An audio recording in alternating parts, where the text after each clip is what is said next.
અને કાશ્મીરના કથુઆ જિલ્લામાં 3 નાગરિકોની હત્યાના બનાવે રાજ્યમાં ભારે આક્રોશ અને ચિંતા ફેલાવી।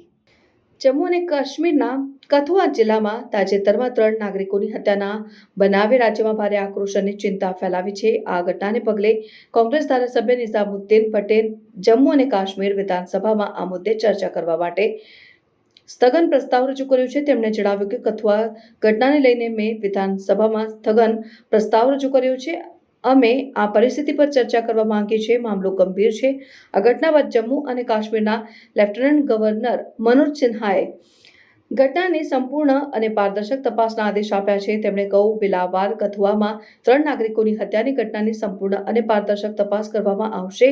કેન્દ્રીય મંત્રી જીતેન્દ્રસિંહે આ હત્યાને આતંકવાદીઓ દ્વારા કરવામાં આવેલ કૃત્ય ગણાવીને જણાવ્યું, કથુઆ જિલ્લાના પાની વિસ્તારમાં 3 યુવાનોની નિર્દયી હત્યા અત્યંત દુઃખદ અને ચિંતાજનક છે। આ શાંતિપૂર્ણ વિસ્તારમાં વાતાવરણ બગડવા પાછળ ઊંડો કાવતરું જણાય છે। આ ઘટનાને પગલે કથુઆ જિલ્લામાં પ્રદર્શન અને વિરોધ પ્રદર્શિત કરવામાં આવ્યા છે। સ્થાનિક લોકો અને રાજકીય નેતાઓ આ હત્યાઓની નિંદા કરી છે અને ઝડપી અને ન્યાયસંગત તપાસની માંગ કરી છે।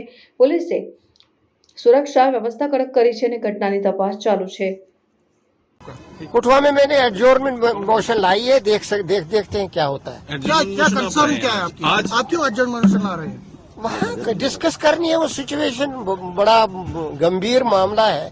वहाँ हत्याएं हुई हैं इनोसेंट लोगों को। देख लेंगे यूटी गवर्नमेंट को, यूनियन गवर्नमेंट ने एतमाद में लिया है कि नहीं लिया है, और यूटी गवर्नमेंट उस पूरे हादसे को सैन्य को किस नजर से देखती है। आपको लगता है कि लॉ एंड ऑर्डर पे सेंट्रल गवर्नमेंट फेल हो रही है?